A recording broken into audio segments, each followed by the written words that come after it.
నేటి ఛత్తీస్గఢ్ లో భారీ ఎన్కౌంటర్ జరిగింది. 18 మంది మావోయిస్టులు హతమయ్యారు.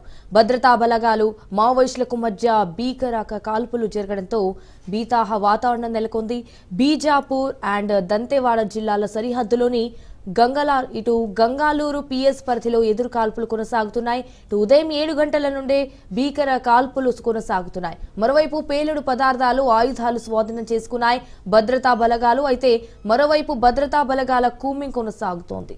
ఛత్తీస్గఢ్ లో భారీ ఎన్కౌంటర్ జరిగింది. 18 మంది మావోయిస్టులు హతమయ్యారు.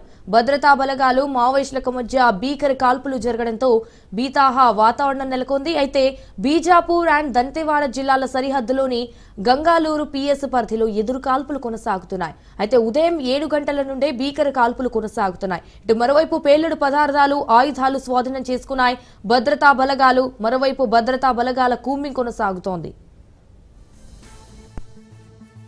ఇదే విషయానికి సంబంధించి మరిన్ని డీటెయిల్స్ మా ప్రతినిధి ఉపేందర్ లైవ్ లో అందిస్తారు. ఉపేందర్, ఇటు ఛత్తీస్గఢ్ లో అయితే భారీ ఎన్కౌంటర్ జరిగింది. సో 18 మంది మావోయిస్టులు హతమయ్యారు. అలాగే భద్రతా బలగాలు మావోయిస్టులకు మధ్య అయితే భీకర కాల్పులు జరగడంతో బీతాహ వాతావరణం నెలకొంది అన్నట్టు తెలుస్తోంది. సో ఈ దాంట్లోనే ఒక జవాను కూడా చనిపోయాడు అన్నట్టు తెలుస్తోంది. సో దీనికి సంబంధించిన అప్డేట్స్ ఏంటి? సంజన, ఇప్పటికే ఛత్తీస్గఢ్ ఏదైతే గంగులూరు పోలీస్ స్టేషన్ పరిధిలో మాత్రం భీకర ఎన్కౌంటర్ అయితే జరుగుతుంది. ఉదయం 7 గంటల నుంచి కూడా ఈ ఎన్కౌంటర్ అయితే కొనసాగుతుంది. ఏదైతే భద్రతా బలగాలకు సంబంధించినటువంటి సిఆర్పిఎఫ్ జవాన్లు, డిఆర్జీ బలగాలు ప్రత్యేకంగా మావోయిస్టులు ఉన్నారనే నేపథ్యంలోనే అటు కుమ్మికి వెళ్లారు. కుమ్మికి వెళ్లిన నేపథ్యంలో ఒక్కసారిగా తారసపడ్డ మావోయిస్టులకు ఇటు భద్రతా బలగాలకు మధ్య అయితే ఎదురుకాల్పులు అయితే కొనసాగుతున్నాయి. ఈ ఎదురుకాల్పుల్లో మొదటగా 7 మంది మావోయిస్టులు కూడా చనిపోవడం జరిగింది. తర్వాత క్రమంగా ఆ సంఖ్య కూడా పెరుగుతూ ఇప్పటికే 18 మంది మావోయిస్టులు చనిపోయినట్లుగా కూడా ఇప్పటికే అధికారులు కూడా గుర్తించిన పరిస్థితి కనిపిస్తుంది. ఇక ఈ ఎదురుకాల్పుల్లో ఇప్పటికే భద్రతా బలగాలకు సంబంధించినటువంటి ఒక జవాను కూడా చనిపోయినట్టుగా కూడా మనకు సమాచారం అవుతుంది.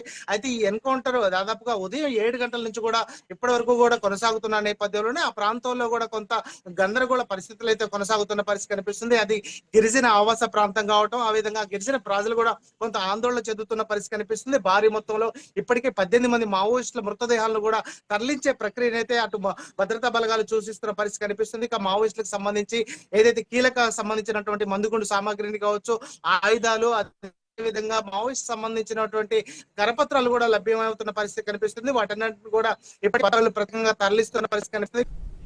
ఇక ఛత్తీస్గఢ్ లో భారీ ఎన్కౌంటర్ జరిగింది. 18 మంది మావోయిస్టులు హతమయ్యారు. భద్రతా బలగాలు మావోయిస్టులకు మధ్య భీకర కాల్పులు జరగడంతో బీతాహ వాతావరణం నెలకొంది. ఇటు బీజాపూర్ అండ్ దంతెవాడ జిల్లాల సరిహద్దులోని గంగాలూరు పిఎస్ పరిధిలో ఈ ఎదురు కాల్పులు కొనసాగుతున్నాయి. ఉదయం 7 గంటల నుండే భీకర కాల్పులు కొనసాగుతున్నాయి. ఇటు మరోవైపు పేలుడు పదార్థాలు ఆయుధాలు స్వాధీనం చేసుకున్నాయి భద్రతా బలగాలు. మరోవైపు భద్రతా బలగాల కూంబింగ్ కూడా కొనసాగుతోంది.